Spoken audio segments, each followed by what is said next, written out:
Hello, beautiful knitters. My name's Steph, your friendly neighborhood yarn addict. Today we have another tutorial, and this one is on how to make two at a time projects. So for things like socks or mittens or gloves, I'm going to show you how to make something that is two at a time. You make them both at the same time. You can make them identical, and it's a lot quicker, more convenient, and easier once you get the hang of it. The second half of this video shows you how to make two at a time fingerless gloves, following my pattern for the Into the Wild fingerless gloves. And the first part of the technique is used for these gloves, but then the second half is talking you through how to make the thumb section and through some of those little more complicated areas of the pattern and how to incorporate this two at a time technique for a pattern such as the fingerless gloves. I hope you enjoy!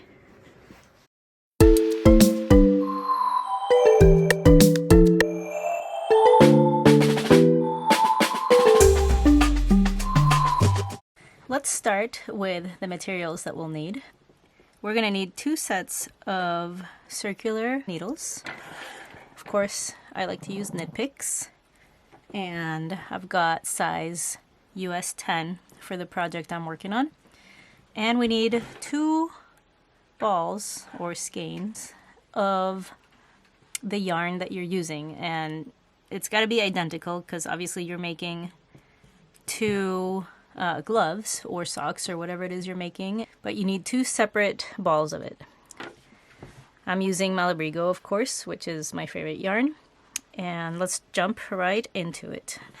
One thing I'd like to note about the needles is it helps if you have different colored needles, and this is going to help me differentiate which row we're on, and I'll show you what I mean here in a moment. So we'll start by casting on according to your pattern. Okay, so here we have stitches all cast on according to our pattern, and now we're going to take our second set of needles and we're going to transfer half of these stitches onto the second set of needles.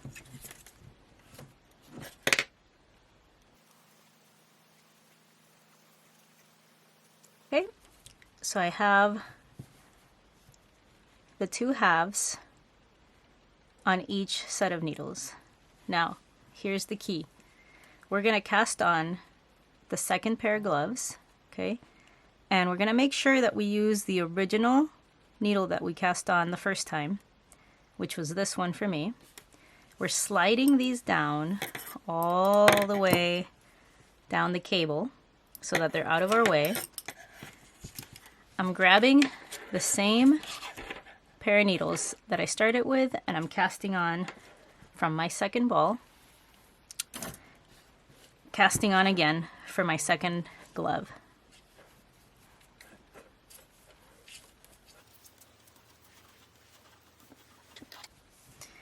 Okay, and here are my stitches for my second glove. And now we do the same thing again. We're going to transfer the half to the second set of needles. So we're transferring half the stitches once again. I want you to note that we started the cast on our original set of needles, so I'm going to call these orange and I'm going to call these green, okay? So orange is where we started, so we see that they match. So my 2 orange sides are where we started, and then my green needles have our working yarn as well as the tail. So these have to match, okay? Because the whole point of working circular is that you're doing 1 row at a time exactly the same. What's really magical about this is that you can never make a mistake as to where you are with the yarn. The only place that we can actually knit from right now is starting right here with our initial row, because that's the only spot where we have the working yarn accessible to us. So try not to worry too much, like, you know, am I supposed to be in this section? Am I not? You're not going to physically be able to knit in the wrong spot. That's the beauty of knitting circular like this. And I'm going to show you what I mean. So now, the only spot that we can start knitting is at the very beginning of the row. And I want you to notice that our orange needles always have the beginning of the row. So the first half of the glove is always going to be knit in the orange stitches, and the second half of each glove will be knit in the green. So for now, the other thing I want you to note is that orange always knits with orange, green always knits with green. So never ever take a green from this side and try to knit here. Okay, you always have to knit with the needles that match.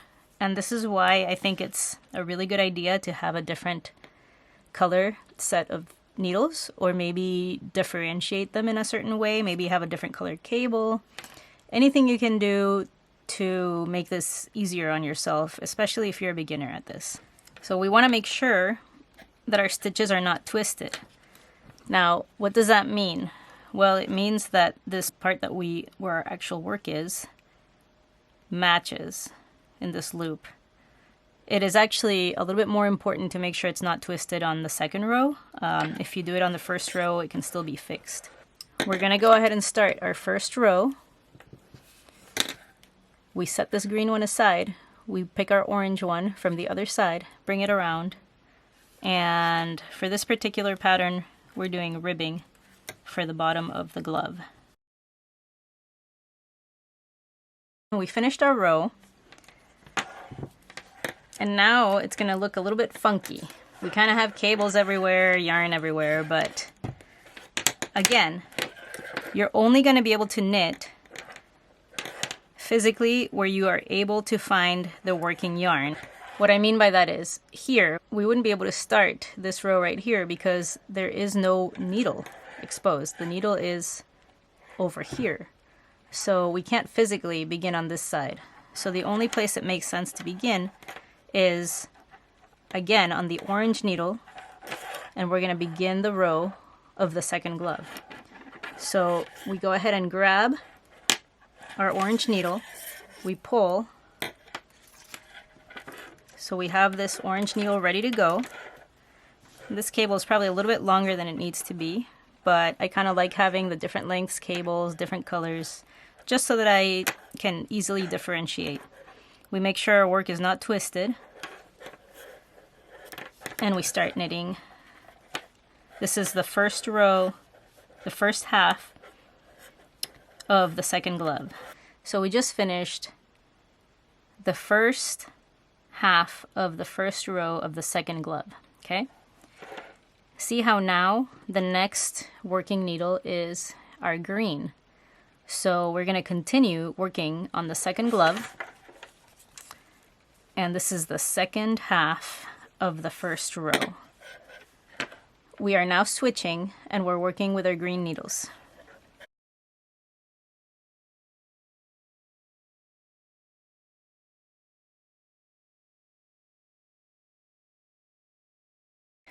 Now it's time to work the second half of the second glove.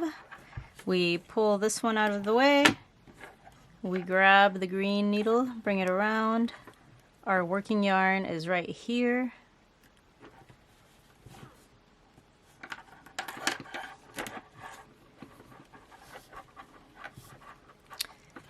We make sure our stitches are not twisted, and we start the second half of the first row of the second glove.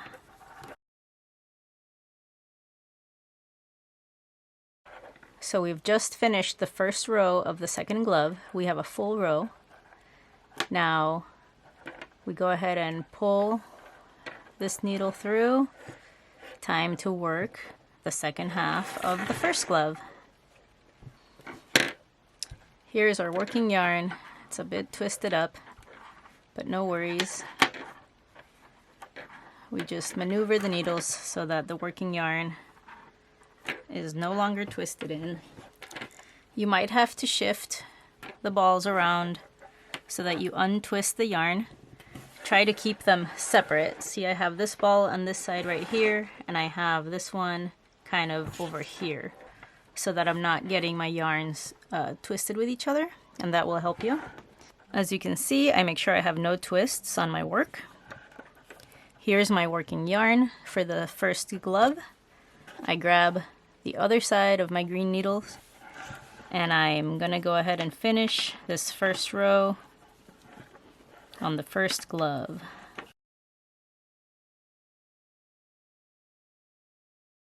So here we have our first row completed, okay? This is our second glove right here. This is our first glove right here. As you can see, the only logical next step is to work on the first half of the first glove once again. So we're starting on the second row of both of our gloves. So as you can see, we're completing each row pretty much at the same time, as if it was one big round. Like if you were to pretend that this was one piece, you're just making one big round with the 2 needles, okay?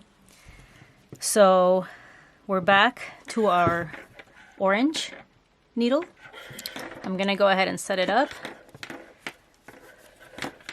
so that we are working our orange needle again. We're on the second row. Get this tail out of the way. This is my working yarn from my first ball. Okay, it's on this side. Trying to keep them all separated. Here's my other orange needle. So remember, always orange with orange. And we are making sure that our work is not twisted, okay? So see how it's a nice round. There's no twist here on this edge.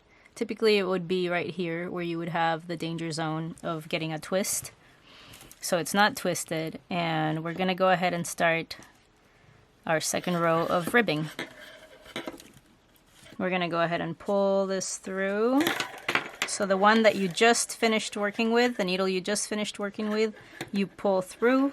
As you get farther along in your gloves, you're gonna find that it's gonna be a little easier to keep the yarn untangled and out of the way. Right now, there's just a lot of cables. It's a little bit messy, but as you continue your work, you're gonna see it's gonna be very easy. Okay, we have completed the first half of the second row for both gloves. What's next is the second half of the second glove. So I'm gonna take my green needle, grab the other end of that circular needle, and knit. Whenever you begin a new half, make sure you pull real tight. Then there will be no holes and no gap or anything in these circular gloves or socks or whatever you're making. The last part of row number 2 is the second half of the first glove. Right here. We just finished working this end right here, so we go ahead and pull the needle through. We bring it around this way. That's row number 2. So continue working in this way until something changes individually for each glove. So what I mean is, I'm going to keep working like this. I'm going to do my ribbing for the bottom of the glove. I'm going to keep working it until I reach the spot where I need to start making the thumbs. For socks, you would continue working until you reach the heel, and then there's a portion of the heel that you're probably going to knit individually, and then you're going to combine them again and keep working circular. Okay, at this point in the video, I'm going to show you how to branch off the thumbs for these fingerless gloves.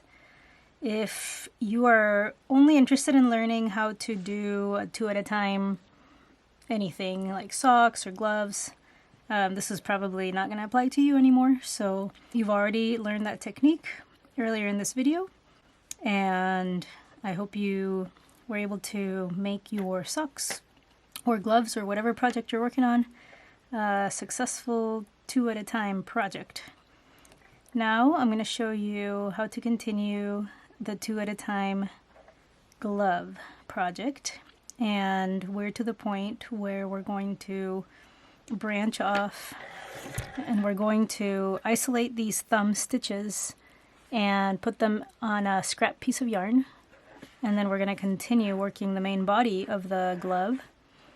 And then we're going to come back later and we work each thumb individually.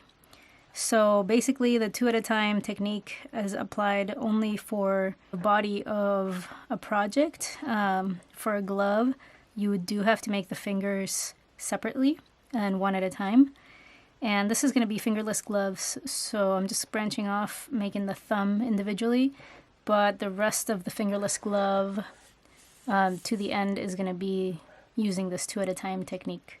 So if you're following my Into the Wild fingerless glove pattern with mecha, which is light bulky, we are in row 36. We've made the left and right thumb portion of the glove, and as you can see, we had to make them, obviously, as the pattern says, a little bit differently once we started making the thumb, because we want this pattern to be facing the top of the glove, and the bottom of the glove is just straight stockinette stitch.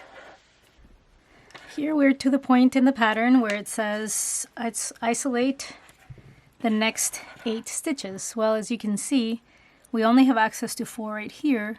Then we're going to have to go work on glove number 2, which is our left hand glove.